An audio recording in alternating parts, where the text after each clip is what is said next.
Shalom, selamat pagi. Yuk kita baca kitab Keluaran pasal 20 ayat 21. Adapun bangsa itu berdiri jauh-jauh, tetapi Musa pergi mendekati embun yang kelam di mana Allah ada. Nah, ini cerita bagaimana orang Israel selama 430 tahun ada di tanah Mesir, kemudian mereka diperbudak, ya. Terus mereka menjerit kepada Tuhan, lalu Tuhan membangkitkan Musa untuk membawa orang Israel keluar dari Mesir. Dan ketika mereka keluar dari Mesir, ada 10 tulah yang terjadi di Mesir, tapi orang Israel dibedakan daripada orang Mesir. Dan mereka keluar lalu mengalami mujizat demi mujizat. Kemudian setelah lewat laut Teberau yang terbelah dua, mereka lewat padang gurun Syur, mereka sampai di Mara, sampai di Elim, lalu di Rafidim, kemudian kalau kita baca lebih lanjut, mereka akhirnya sampai di Gunung Sinai, ya. Di gunung itu Musa yang naik berjumpa dengan Tuhan, sementara orang Israel tinggal di bawah. Dan ketika Tuhan berfirman, ya, Musa menerima hukum Taurat. Di sana ada loh batu yang dia tulis, ya. Perintah-perintah Tuhan dia sampaikan kepada Tuhan. Nah, di kitab Keluaran ini banyak sekali, ya, kalau kita baca sampai nanti di pasal 30-an kita bisa lihat, ya. Nah, tapi di pasal 20 ayat 21 ini menarik sekali. Karena dikatakan di sini, adapun bangsa itu atau orang Israel itu berdiri jauh-jauh. Ya, mereka takut, ya, mereka melihat manifestasi kehadiran Tuhan waktu itu sangat menakutkan. Tetapi Musa pergi mendekati embun yang kelam di mana Allah ada. Nah, ini ada satu prinsip yang bisa kita pelajari dari ayat ini, ya, bahwa Musa itu dia mendekat kepada Tuhan dan membangun hubungan dengan Tuhan. Dia mendengar Tuhan berbicara. Kita baca di Alkitab, Tuhan itu berbicara berhadapan muka, ya, katanya seperti itu. Dia memiliki hati yang lembut, sangat lembut, lebih lembut daripada semua orang yang pernah ada di muka bumi, ya. Ya, tentunya tidak melebihi Yesus, ya, karena Yesus itu kan datang dari surga, dari atas bumi. Sementara Musa itu kan di muka bumi. Nah, Musa itu mendekat kepada Tuhan dan membangun hubungan dengan Tuhan, sementara orang Israel berdiri jauh-jauh. Mereka cuma mau dengar apa perintah Tuhan, kemudian mereka melakukan tanpa mereka punya hubungan dengan Tuhan, ya. Mereka cuma mau metodenya saja. Mereka nggak mau belajar jalan-jalannya Tuhan, ya. Mereka nggak mau seperti Musa memahami hatinya Tuhan. Bahkan kalau kita baca, ya, bagaimana Musa itu bisa berdoa membela orang Israel di hadapan Tuhan, karena dia mengenal hati Tuhan, ya. Ketika di Keluaran 32 ada lembu emas yang dibuat oleh orang Israel, mereka menyembah lembu emas, lalu Musa marah kepada mereka, kemudian Tuhan mau musnahkan bangsa Israel, Musa mau dibangun menjadi satu bangsa yang baru, tapi Musa ini membela orang Israel di hadapan Tuhan. Dan Musa bilang, Tuhan jangan begitu dong, ya. Dalam bahasa Inggrisnya, repent, oh Lord, ya, bertobatlah Tuhan. Ya. Kalau baca itu, ya, luar biasa, ya. Maksudnya Musa ini begitu dekat dengan Tuhan, sampai dia bisa berbicara heart to heart, terbuka apa adanya, ya. Dan dia bilang, Tuhan nanti apa orang bilang kalau Engkau sudah membawa orang Israel keluar dari Mesir, lalu mereka mati di padang gurun, Kau bunuh mereka. Nanti apa orang, reputasimu seperti apa di hadapan orang lain, ya. Lalu kita baca di kitab Keluaran itu, menyesallah Tuhan, ya. And the Lord repent, ya. Repented, ya, lucu juga, ya, kalau kita baca itu Alkitab tuh, kalau kita renungkan kata demi kata yang tercatat itu, ada sesuatu di balik kata-kata itu, ya, yang kalau kita minta Tuhan mengajari kita, dia akan menunjukkan hal-hal yang sangat menarik, ya. Ada istilah, ya, kita menemukan Tuhan di balik firman tersebut. Nah, karena Musa mendekat kepada Tuhan, akibatnya Musa itu mengerti jalan-jalan Tuhan, ya.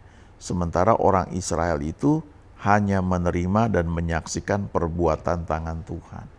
Itu gambarannya kira-kira seperti ini, ya.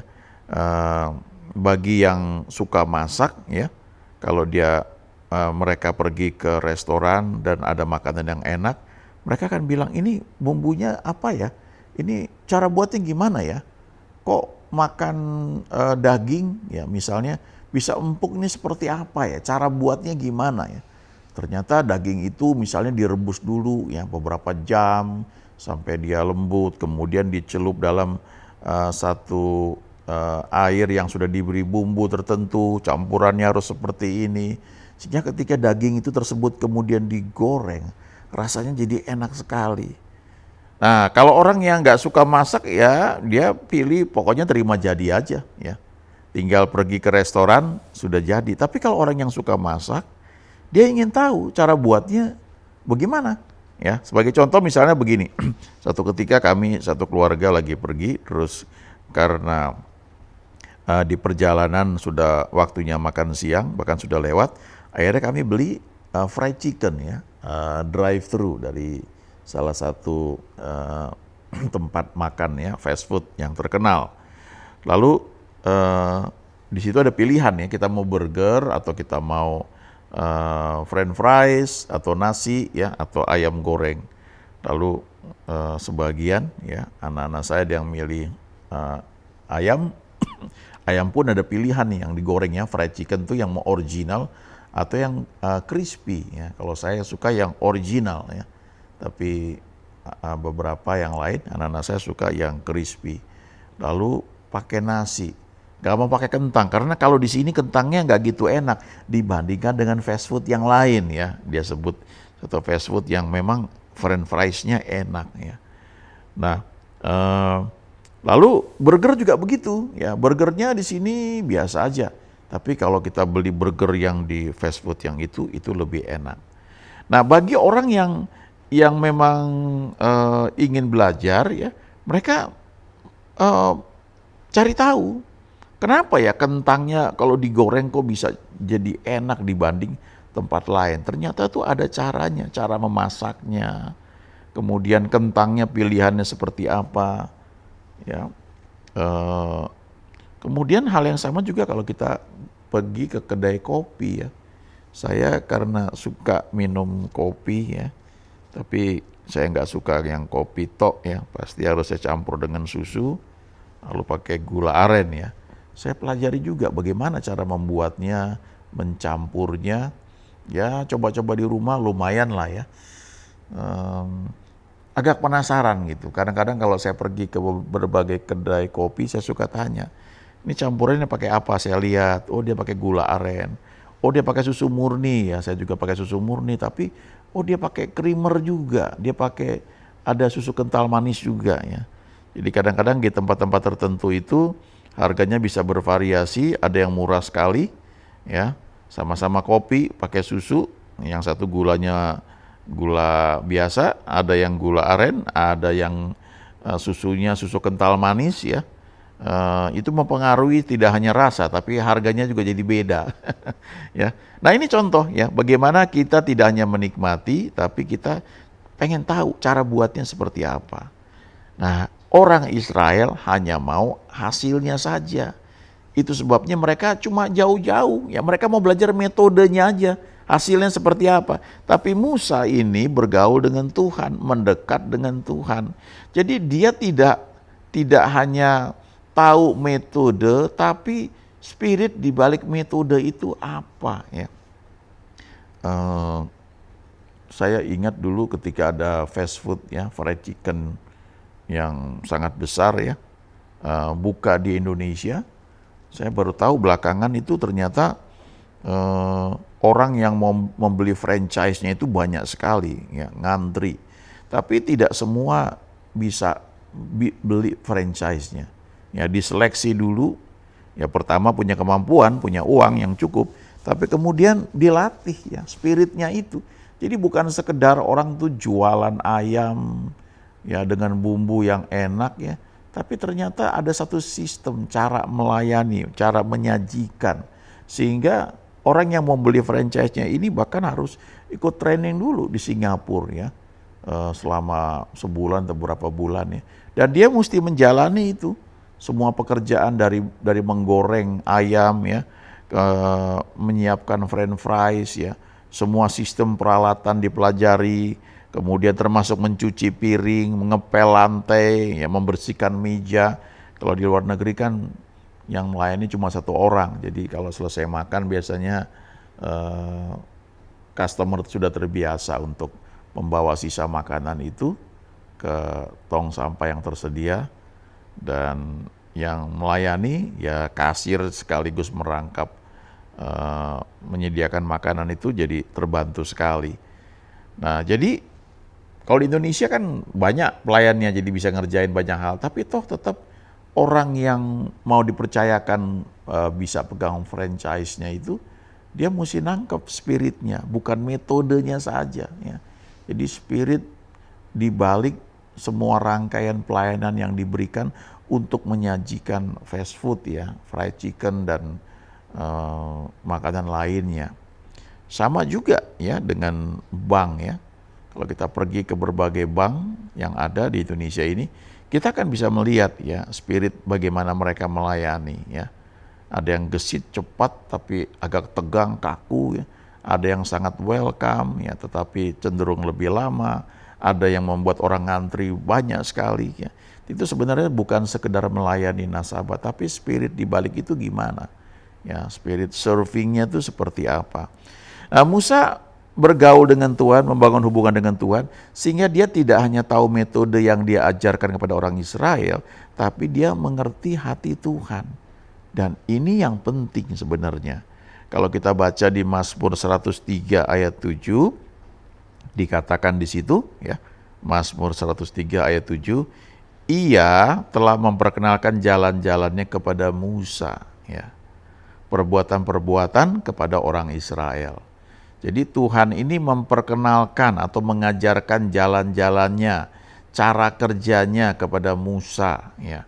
Seperti kita mau belajar bagaimana membuat kopi, gula aren yang enak, bagaimana membuat fried chicken yang enak, atau menggoreng daging empal yang empuk, yang renyah, yang enak rasanya. Kita diajarkan caranya seperti apa. Ya. Tetapi hasilnya itu, ya, kalau di sini dikatakan perbuatan-perbuatan Tuhan kepada orang Israel, itu cuma hasilnya aja. Ya. Jadi orang Israel waktu itu berseru kepada Tuhan, dan Musa berseru kepada Tuhan. Ya. Tuhan bilang sama Musa, angkat tongkatmu, belahlah laut Teberau itu. Lalu Musa mengangkat tangannya, laut Teberau terbelah. Lalu orang Israel tinggal jalan. Ya. Sampai di seberang sudah lewat semua, ya. Dan orang Mesir juga sudah terkubur di laut Teberau ketika mau mengejar orang Israel. Orang Israel ini kemudian nggak dapat air ya di padang gurun Syur selama 3 hari. Dan mereka bersungut-sungut ya, apalagi setelah sampai di mata air, di Mara, airnya pahit. Mereka bersungut-sungut, mereka protes ya, kok airnya pahit ya, gimana ini, ada segala macam lah. Lalu Tuhan menunjukkan kepada Musa sepotong kayu untuk dilemparkan ke dalam mata air tersebut, dan airnya tidak lagi pahit ya, tidak berubah jadi tawar tapi berubah jadi manis ya. Nah, itu yang lakukan Tuhan lewat Musa, karena Musa itu bergaul dengan Tuhan. Orang Israel tuh terima hasilnya aja, yaitu airnya jadi manis. Kemudian di tempat lain mereka ngomel lagi terus seperti itu. Kenapa? Karena mereka tidak membangun hubungan dengan Tuhan. Pada masa itu mereka coba berdiri jauh-jauh, hanya Musa yang mau masuk dalam persekutuan dengan Tuhan, dan mereka mendapatkan perintah dari Tuhan itu lewat Musa. Ya. Dan itu di perjanjian lama ya. Orang-orang Israel itu berusaha menggenapi apa yang diperintahkan oleh Tuhan kepada mereka lewat Musa. Itu dilakukan turun-temurun. Akhirnya ketika Yesus datang ke dunia, dikatakan dia adalah firman yang menjadi manusia. Dan dia diutus untuk bisa menggenapi, membayar atau melakukan apa yang seharusnya manusia lakukan supaya dapat diterima oleh Tuhan. Ya, dia mati di kayu salib, dia pikul semua dosa seluruh manusia segala zaman. Bayangkan tuh 2000 tahun yang lalu ya, kita belum lahir, kita belum ada, kita belum buat dosa, dosa-dosa kita sudah diampuni, sudah dibereskan di kayu salib 2000 tahun yang lalu. Nah sekarang ketika kita hidup sekarang, bukan berarti kita hidup semaunya, karena dosa sudah diampuni, bukan seperti itu ya. Tetapi kita hidup dalam persekutuan untuk mengenal jalan-jalannya dan hidup di dalamnya. Ya, ketika Tuhan Yesus berkata dalam doa Bapa kami ya, datanglah kerajaanmu. Nah itu artinya kita meminta sistem kerajaan Allah itu menguasai kehidupan kita. Untuk itu ya kita perlu belajar hukum-hukum kerajaan surga, hukum-hukum kerajaan Allah itu seperti apa. Supaya kita bisa hidup di dalamnya. Kita mengenal jalan-jalannya Tuhan dan hidup di dalamnya. Sebagai contoh ya, yang kontras sekali. Kalau di dunia kita diajarkan hemat pangkal kaya, rajin pangkal pandai ya. Dan itu betul sekali karena kita nggak boleh hidup boros ya. Ayo belajar untuk hidup dengan tertib ya. Tetapi ada ayat di kitab Amsal juga di kitab Korintus ya, yang menunjukkan bahwa ada yang menyebar harta tapi bertambah kaya. Ada yang menghemat secara luar biasa namun selalu berkekurangan.